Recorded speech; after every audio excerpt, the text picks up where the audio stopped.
Bom, eu estive 3 vezes na Venezuela, né, que essa Aham. última vez, as 2 primeiras foram de férias, e por que eu tô falando isso? Porque gera um contraste muito grande frente ao que eu vi. Então a primeira eu fui em 2007, a segunda eu fui em 2009 e agora em 2023, março de 23, só Uhum. que aí eu fui em março de 23, eu fui com a Brasil Paralelo, então Aham. fomos, eu e o Fábio, foi comigo para Cuba também, foi comigo para El Salvador, e a gente pegou e foi com uma equipe, então uma equipe profissional Uhum. do nível Brasil Paralelo Uhum. que eles produzem, né, que para mim hoje é talvez não, para mim hoje é disparado a mídia de mainstream brasileira de melhor qualidade, né, Com certeza. e bate de frente com muitas lá de fora, assim. Uhum. Então, bom, então o que eu vi lá foi, cara, um país destruído, mas é engraçado, porque domingo eu tava. Já falei isso muito, tá? Uhum. Mas domingo eu fui fazer uma palestra no evento do 38, no Renato Uhum. 38, Bitcoin ou Nada. Uhum. Que inclusive eu tava com ele ontem, que tá no meu canal ali, a live. E me perguntaram, um cara me perguntou, antes de eu começar a te falar, eu vou. Você assistiu o documentário Infiltrados Venezuela? Assisti em parte, fui assistindo. Bom, ele tá disponível lá para os assinantes da Brasil Uhum. Paralelo, e a pergunta que eu mais faço, ou mais fazia quando eu voltei, que agora já tem 1 ano e meio, era o seguinte: a Venezuela, o Brasil é mais parecido, ou melhor, a Venezuela é mais parecida com o Brasil ou com Cuba? Cuba. Na Venezuela é igualzinho o Brasil, num nível piorado. Cuba não tem mercado, Cuba não tem empresa privada, Cuba tem o carro dos anos 50. Na Venezuela tem tudo, debaixo do meu hotel tinha uma loja da Ferrari. Isso tudo tá no documentário. Tem 132 Ferraris rodando em Caracas. Você tem restaurante Michelin. Eu peguei fila em restaurante Michelin. Que como à noite era tudo apagado, a cidade ali, você tá num restaurante à noite, parecia que você tava num rooftop de Miami. Igualzinho. Sim, é igualzinho.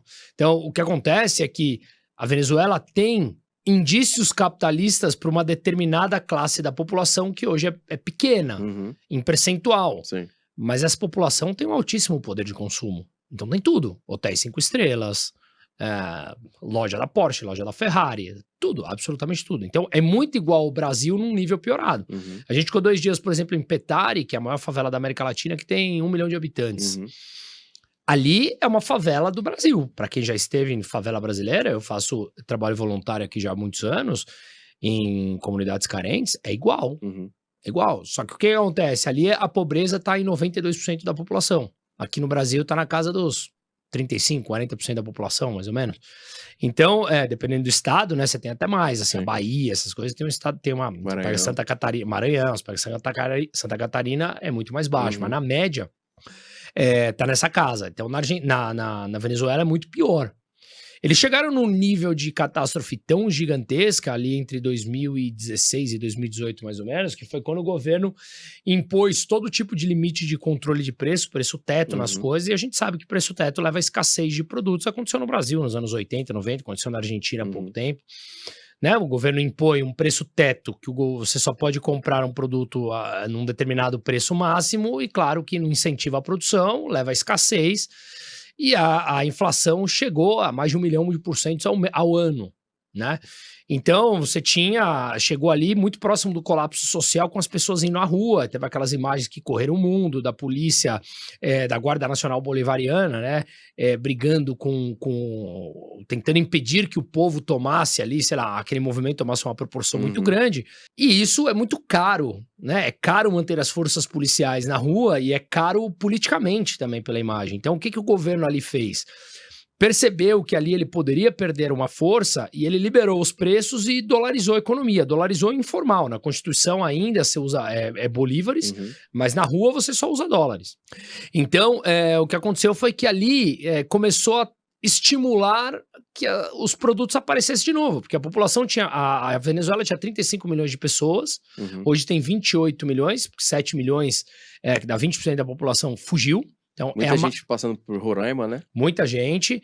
Colômbia é o país que mais recebe, tem acho que Uhum. 3 milhões e meio de venezuelanos, mais ou menos, dos 7, então praticamente metade foi para Colômbia, até porque você tem a facilidade do idioma, Uhum. né? Então, o que nós vimos ali foi a maior fuga em tempos de paz da história. E as pessoas fugindo da fome, né? Então, ali ele permitiu lampejos de capitalismo. Só que, claro, debaixo do que é o governo. Ele pode chegar aqui e falar assim, implicar com você e falar, você não tá impondo o preço teto? Ainda tá na Constituição, eu faço vista grossa. Então eu quero te fechar. Mas não é porque você tá infringindo aquela lei. É porque ele não quer você. Ele não gosta de você por alguma coisa, ele não quer você e ponto final. Então, é um país que hoje completamente informal, né? Ou seja, as pessoas negociam. Eu cheguei ao supermercado, por exemplo, e pagar em Zelle. Zelle é como se fosse o Pix nos Estados Unidos. Eu pago da minha conta nos Estados Unidos para a conta do supermercado nos Estados Unidos. Ou seja, nada passa pelo governo venezuelano. Né? Então é um estado completamente quebrado, é um estado completamente falido, é um estado, é um país que enfrenta quedas de luz direto. Eu fui em shoppings, por exemplo, de classe alta e tive que lavar a mão no balde porque estava sem água. Caramba. Isso tá tudo filmado, tá? Não sou eu falando, tá tudo filmado. Eu fui em shoppings de classe média com escada rolante que disseram que estava há 5 anos quebrada e estavam os ferros ali todos enferrujados, você viu isso? Então, é isso. Só que você tem lampejos de capitalismo para uma classe que é estimada mais ou menos em 10% da população com alto poder de consumo. Cara, 10% da população hoje, nós estamos falando mais ou menos de um pouco menos de 3 milhões de pessoas. Sim. Se você parar para pensar, você não tem 10% da população brasileira com alto poder de consumo. Não, aqui deve ter 3 ou 4. Então, e aí o que eu quero dizer é que, em grande parte, essas pessoas ou têm algo a ver com o governo, ou são pessoas que começaram... Muitos continuam morando na Venezuela de classe alta e mandaram dinheiro embora. Então, fez fortuna nos anos 90, por exemplo, e mandou para fora. Então, ele vive com o dinheiro que tá lá fora, né? Ou traz uma parte, muita gente guarda dólar em casa, e você mantém uma vida. Então, é uma vida dura, é uma vida de a grande maioria de pobreza, mas, repito, você tem lampejos de capitalismo. Em Cuba não tem nada. E o que a população, você que esteve lá em loco, o que a população fala? Bruno, a gente não aguenta isso, Bruno, a gente quer mudança, a gente quer lutar. O que você ouviu ali das pessoas? Grande parte das pessoas é uma sensação de resignação. Tipo, é isso. Tipo, a minha vida é isso. Assim, por algum motivo, seja, sei lá, divino, cada um acredita numa coisa, você olha e fala, cara, o meu destino talvez seja esse. E assim, você já tentou várias vezes e não consegue tirar o cara, assim, vamos nos adequar. O ser humano tem uma alta capacidade de adaptação, né? Então você vai matando as pessoas aos poucos, você vai minando, e o governo entrega ali um mínimo do mínimo do mínimo, né? Como fala a Arte da Guerra, Sun Tzu, que fala, cara, nunca encurrale 100% o teu inimigo, dê uma migalha pra ele, senão ele vai virar bicho. E ali é isso. Então a gente filmou ali, por exemplo, crianças fazendo escambo de comida, né, o cara trocando, muito triste. Uma parte do que o governo, isso tá filmado, o cara, um molequinho falando, o governo manda uma ração, literalmente, para as famílias mais pobres, né, que há muito tempo, há alguns meses, quando eu tava lá, eles não recebiam proteína, era só arroz, alguma coisa assim, e aí tem um caminhão, você vê, a sociedade civil se arrumando ali, um caminhãozinho, que é um outro morador da favela, em que ele troca a comida que o governo dá por bananas que ele produz.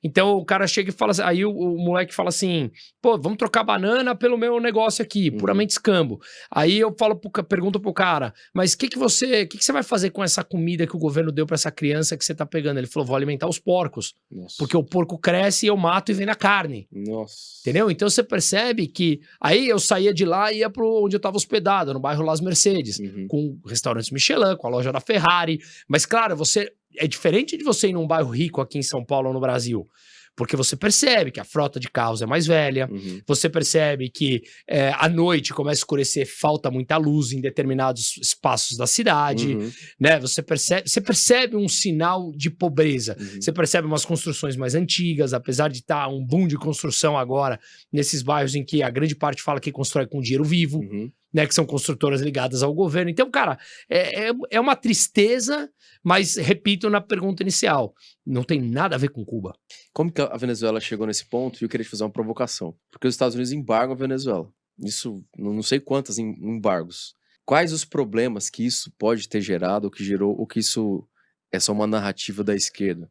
Qual o percentual do frango em Cuba que vem dos Estados Unidos? Ah, não faço nem ideia. 80%. Essa é uma das maiores mentiras que existe. Você tem um embargo? Tem um embargo. Mas falar que isso é o que levou à pobreza e não a prática recorrente de um Estado completamente ditatorial e interventor é realmente não conhecer o mínimo do mínimo da história ou pegar um avião e ir lá e sentir na pele o que é o que o ser humano passa. Você não tem qualquer incentivo à produção. Não tem nada. Tanto é, você vê agora o Maduro, depois de ter fraudado as eleições agora, o que ele falou? Ele estava pedindo que o MST, aqui no Brasil, fosse para lá para plantar. E ele fala, porque os Estados Unidos nos embarga, então venham vocês plantar aqui. Por que alguém vai para a Venezuela agora se tem uma fuga de 20% da população? Porque o governo expropria, o governo dita as regras por completo. Então, você tem um embargo como consequência daquilo que o governo faz, que é uma produção de pobreza gigantesca. Cara, em Cuba é a coisa mais triste que tem. As pessoas tentam sair nadando até os Estados Unidos. Quantas conseguem, cara, nadar 100 e poucos quilômetros para chegar até a Flórida? Isso todos os dias, né? Aquilo é desumano, cara. Aquilo é assim, é de partir o coração. Né? Quem viu, eu fui no Conversa Paralela da Brasil Paralelo, mostrando todas as imagens de Cuba. É muito triste. E da Venezuela, idem. A Venezuela, vamos lá, gente, é a maior reserva de petróleo do mundo, maior que a da Arábia Saudita. A PDVSA está sucateada por completo. Ou seja, se você embargasse, sei lá, frango, comida, não sei o que, tem tantos outros países para comprar o petróleo da Argentina, da Venezuela, se ela fosse um país com capacidade de produtividade. Ele chegou a produzir 3 milhões de barris por dia, hoje produz na casa dos 600, 700 mil barris, cara. Porque tá completamente sucateado, as empresas foram embora, não tem tecnologia, não tem inovação, porque não tem mais dinheiro para absolutamente nada. E por quê? Porque o Estado começou a desapropriar lá ainda com o Hugo Chávez em 2001. Ele entrou em 98, ganhou em eleições democráticas. Você tinha no final dos anos 90 aquele mundo que clamava pela beleza da esquerda. Só que ao longo do tempo deu para ver que não é que eu sou contra, é que as práticas levam à pobreza. Assim, esquece você a lado A, lado B, esquece isso. Não tem país que assumiu o radicalismo da esquerda e que não jogou a sua população na pobreza. É que não tem.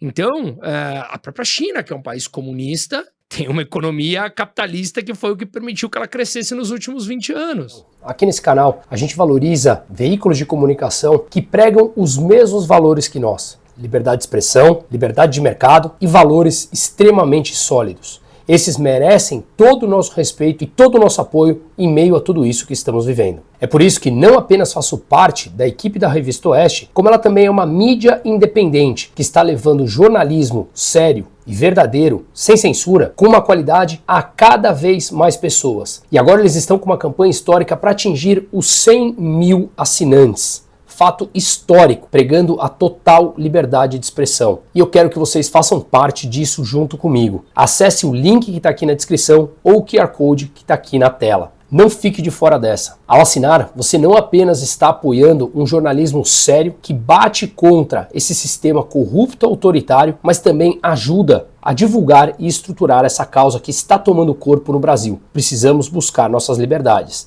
Esperar alguma coisa deles é esperar que sejamos calados o mais rápido possível. Portanto, faça parte do time Oeste junto comigo. Acesse o link ou o QR Code aqui na tela e apoie a causa de liberdade de expressão, valores sólidos e liberdade de mercado.